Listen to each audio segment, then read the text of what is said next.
Our final contribution this evening turns us away from looking solely inward at New Haven and more broadly to the state as a whole.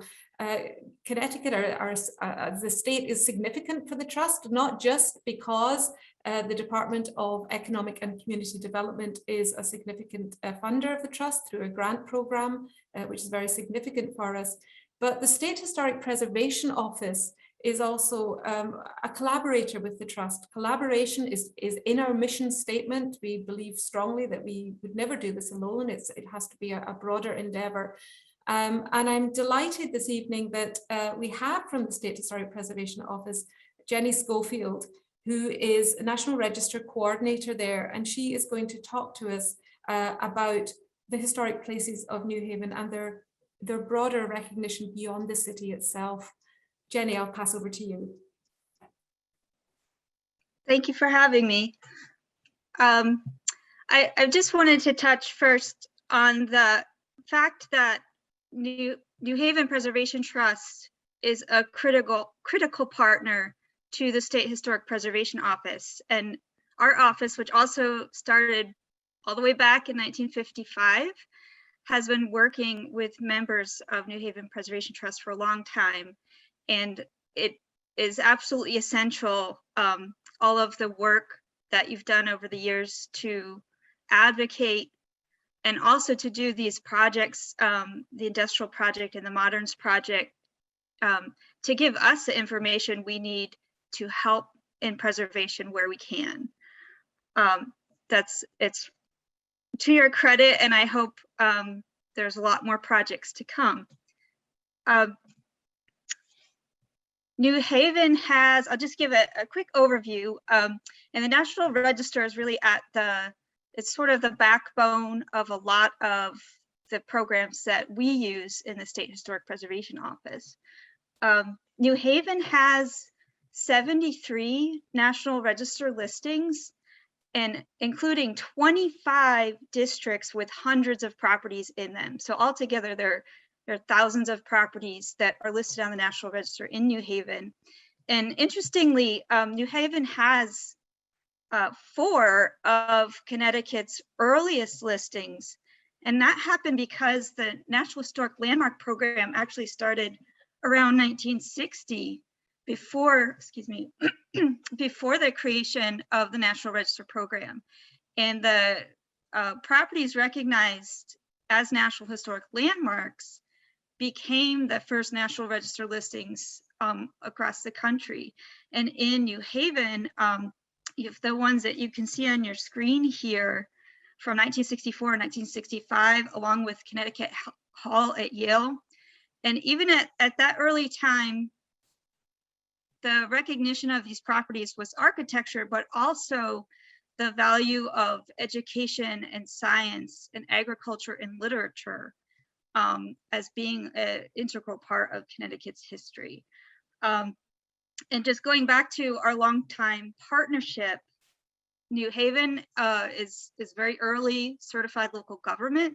It's been a certified local government since 1989, which allows some additional access and partnership between the city and the state and the National Park Service. And as soon as the Community Investment Act came into play, the SHPO office wanted to fund local partners, and the New Haven Preservation Trust has been a successful operating support grant recipient since 2007. And that's really important to us to continue that. So I'm just going to give some examples of National Register work, recent National Register work in New Haven, where the partnership has really resulted in success. A few years ago, we did a series of new districts in New Haven. We had at the SHPO office, we were working with a source of federal funding, and we were looking to match that funding to projects that need to get done in communities. But we relied on local preservation partners to tell us what the needs were. And the New Haven Preservation Trust did a great job. the idea to expand Worcester Square was raised. And we worked very closely with John Hersey and other members at the time to use the research that was available at the trust for the project, and also to set up, I think, no less than 3 or 4 community meetings. And it's the New Haven Preservation Trust that actually connected us with the community leaders in Worcester Square. Although the Worcester Square expansion was not successful at the time, the support that, the working together, that relationship that we had was very helpful. If you can go to the next slide. Around that same time, we had a couple other projects going on, and we were successful with a similar type of project in Morse Cove. And that resulted in the addition of 341 contributing properties to the National Register. And most of those houses are eligible to use the homeowners tax credit program that's available in Connecticut. We also added about 182 properties by expanding the Orange Street Historic District for similar reason, and to encourage stewardship there, and also to allow access to incentive programs. You go to the next, please. So another way that your knowledge is helpful is when there is a threat to a property or local preservation issue. And this happened with the National Register listed Pinto House. I think a lot of you are familiar with, or may have talked with me at this time. The trust was actively engaged for at least a year in talking with the parties involved in proposing to move the Pinto House and redevelop the site. And the trust was very successful in negotiating, advocating to preserve the building, and ultimately decided that if the development was to happen, the building had to be relocated. And when you relocate a building that's listed on the National Register, there is some documentation process to follow with the National Park Service in order to keep the National Register listing. So my office engaged on this project once there was a proposal to relocate it, and the trust had secured a commitment from the developer to commit to keeping the building listed. So we submitted a documentation to the park through the State Review Board and to the Park Service, explaining the details of how the building could move without losing its character. And among that conversation was the importance of features related to William Pinto, who is important for his association with Jewish settlement in New Haven. There's also a lot of conversation engaged around the treatment of the foundation, specifically keeping the original material, and how would that move, and what would the timing of moving the foundation be in comparison to moving the rest of the house. And just another note on that is when SHPO was involved with something like that, we're also reaching out to partners like the Ethnic Heritage Center, who can inform us on additional history. This is another preservation issue that recently came up in New Haven. The image on the left-hand side, the map that you see, is showing the boundaries of the Winchester Repeating Arms Historic District. At the bottom, you can see sort of the space where the core of the industrial complex was. And then to the north, you're seeing some boundary lines for the expanded Winchester Repeating Arms District, which was listed in 2015 and added another 1,000 houses to that district. SHPO reviews projects with being done by federal agencies or with federal funds. And we began reviewing a project from the Department of Energy's Naval Nuclear Agency. who needed to demolish a building within the industrial core of the Winchester Arms complex because of nuclear radiation concerns.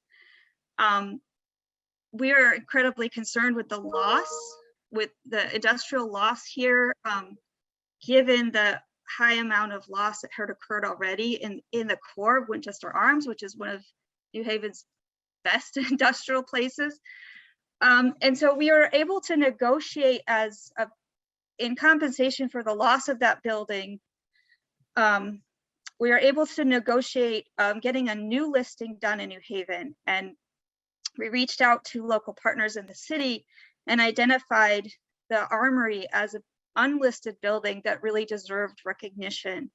And we were able to successfully list that. And I know you had a recent talk on the Armory this past year or so. The Armory was listed, and it's a really exciting new listing because, again, it's not just about architecture, but also the civil rights history related to the protest, and sort of talking about the Armory's role in that as opposed to the green, but also its role as a community space and its role as the location of the Black Expo through the 70s. So in the 60 years of National Register, it's really helpful to expand onto these other topics and make sure we're highlighting as much history as we can. Next.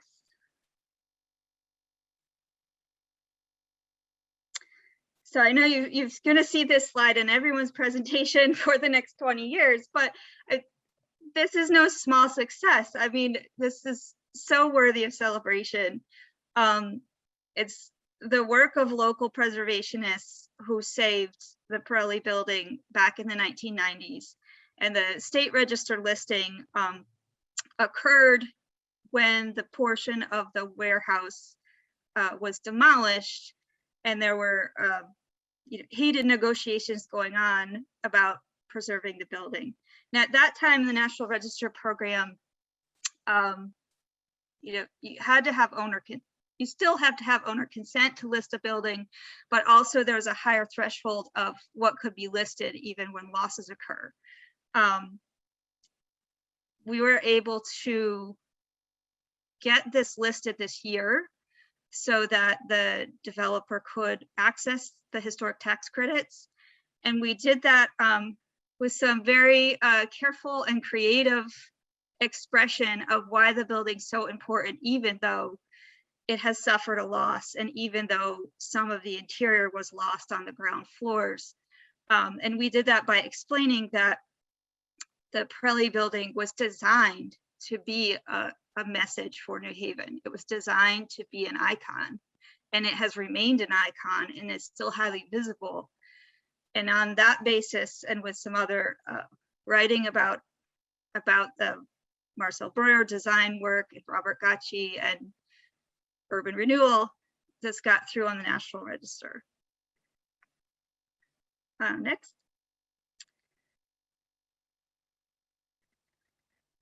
So in going forward, I just want to highlight a couple of other recent listings in recent years. You've already heard about New Haven Clock. The history of New Haven Clock is not only important for the industrial heritage of New Haven, but also statewide, and the development of the clock industry that was statewide that occurred here. That listing went through in 2017. And the idea of making sure we're recognizing as many areas of history that are warranted. The Dixwell Church was listed for its modernist design. And that was Dixwell and the Moody House here were projects that SHPO actually initiated after talking with the New Haven Preservation Trust about what projects should get done and what things needed listing. The Mary B. Moody House is actually recognized. It's got incredible architecture, but the primary significance is also women's history. So in the late 19th century, Dr. Moody, who was woman, ran a medical practice out of this house. She ran that practice here from 1890 to 1903 and was part of a really interesting community of female doctors in New Haven who were advancing women in the medical profession and also advocating for women's and children's health at a time when, women were not necessarily encouraged to be in a profession like that. So the property is incredible, certainly worthy of preservation, but also for this role it played in this network within the medical profession. So in going forward, again, SHPO welcomes your hard work and any information you have about the next properties to document and preserve, and happy to hear from you. Thank you.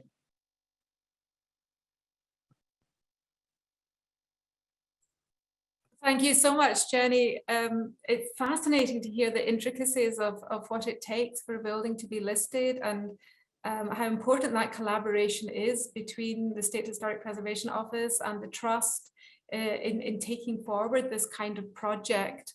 It's also great to hear the way that you're lifting up both architecture and history and historic preservation, two elements that are really vital to how the Trust sees moving forward as well. And so thank you for highlighting that. Thank you for your leadership with these programs. Thank you for the collaboration you bring, and thank you for coming to talk to us tonight. We're very grateful for that.